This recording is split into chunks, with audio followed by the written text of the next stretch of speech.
حقيرة مقيرة غامرة ودوق حدوخة مدوخة وكورة ودوق.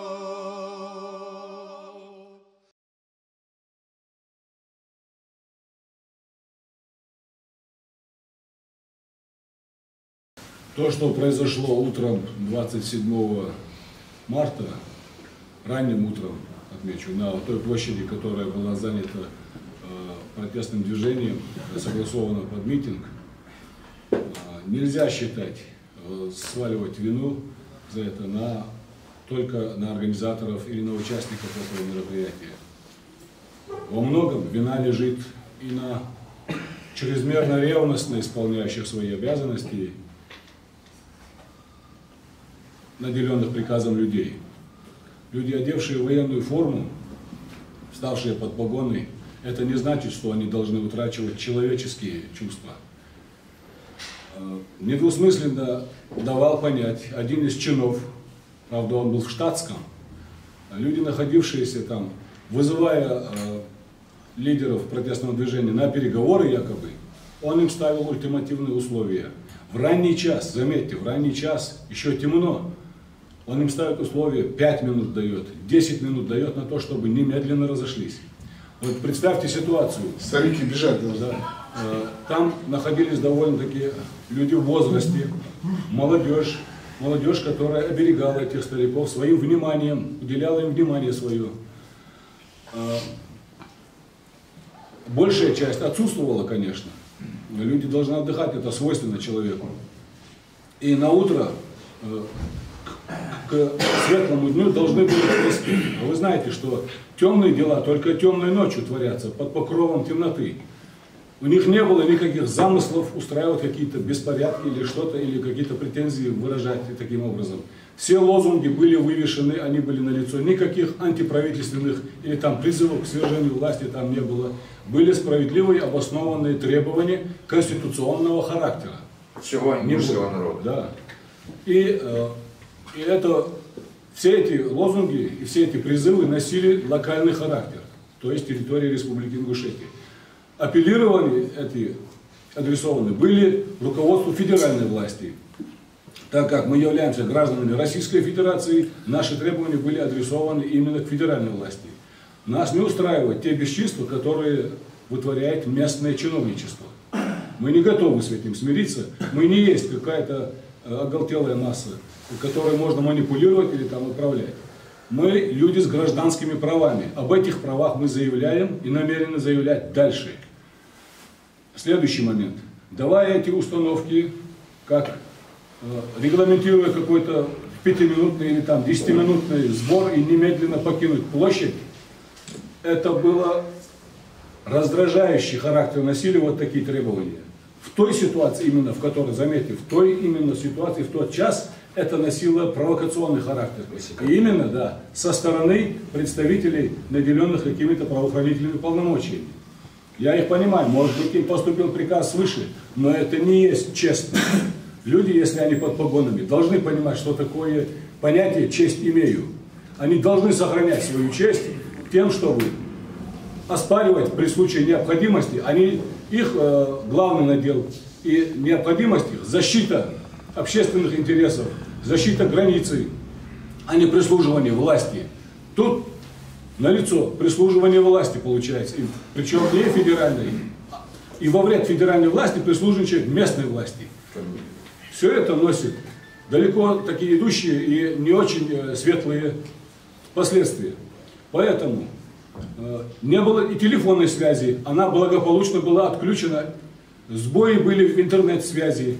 Поэтому люди предлагали, лидеры движения предлагали подождать до светлого дня, до которого оставалось только пара-тройка часов, пока появится, может быть, связь, какая-то возможность поехать, предупредить людей, что не следует ехать к площади, что не следует продолжать движение. Для этой только цели. Никаких таких условий принято не было. Этим самым мы считаем, и это есть абсолютно обоснованно, все действия этих людей, наделенных властью и исполняющих чей-то приказ, не очень честный приказ, носили провокационный характер. Им нужно было показать, что они способны что-то поломать, а ломать они готовились малое количество людей, ничтожные 100, 150, 200 человек. Но дело в том, что ни у кого не было ни замысла мериться силами или чем. Просто люди знали, за что они вышли. Это не были какие-то там нарушители, беспорядки чинили, чтобы... Это не были люди, которые нарушали какой-то общественный порядок. Это были пассионарии, которые неравнодушны к той ситуации, которая происходит в нашей стране, в нашей республике. В данном случае их беспокоило то, что вытворяет местное чиновничество. А как мы помним, Владимир Владимирович Путин в своем одном из выступлений, он не однажды повторял, он всегда говорит, и это можно взять за его тезис, что территория развивается, именно я подчеркиваю, развивается там, где живут неравнодушные люди. И млад, и стар, находившиеся на этой площади, это были неравнодушные люди. Это наши пассионарии, это те люди, которые при необходимости, как и во все исторические поворотные моменты, готовы встать в ружье и в строй на защиту интересов нашей страны, нашей огромной страны. Далее,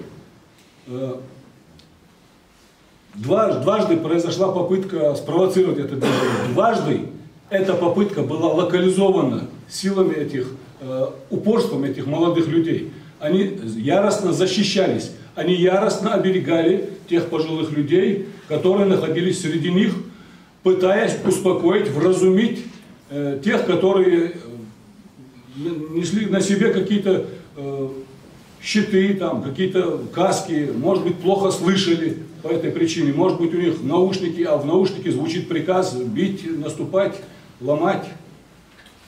В любом случае, локализовать эту ситуацию и не поддаться провокации удалось благодаря упорству этих молодых людей. Спасибо им за это, баракаллах им. Далее решили покинуть это место, навести за собой порядок, что очень характерно и свойственно ингушскому народу. Во все времена было, так оно и есть, и весь мир это заметил еще в октябре 2018 года. Из уст известного Альберта Эйнштейна, цитируя его фразу, можно сказать, что зло, по большому счету, происходит не от того, что кто-то что-то делает, а чаще из-за того, что кто-то ничего не делает. Здесь люди были благими намерениями нацелены, ставили своей задачей только улучшение нашей всей жизни, радовались бы успеху и руководство, если бы оно слышало свой народ. Совершенно здоровые, молодые, перспективные люди почему-то вынуждены ночами простаивать и требовать местную власть исполнить конституционные решения и законы. Это неправильно, на наш взгляд. Это неправильно с любой точки зрения, с любой логической точки зрения. Как мы же знаем, после отражения двух попыток силового разгона было решено несколько человек, десяток человек оставить на площади для наведения порядка. Остальная же масса, произнося хвалы пророку Мухаммаду, маршем, шествием направилась пешим ходом в сторону Магасского кольца, так называемого. И тем самым они разворачивались с собой, уводя и сообщая, давая это сообщение, которое ни по телефону, ни по интернету нельзя было разослать, сообщая о том, что митинг закончился.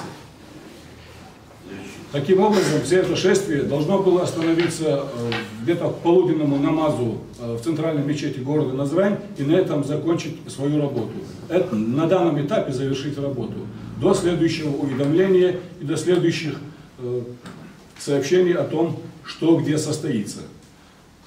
Вот, собственно говоря, наша мысль, которую хотелось бы донести до людей, которым интересна сложившаяся в нашей республике ситуация и с коллапсом власти, и с коллапсом принятия каких-то решений, и с требованиями активной части нашего населения.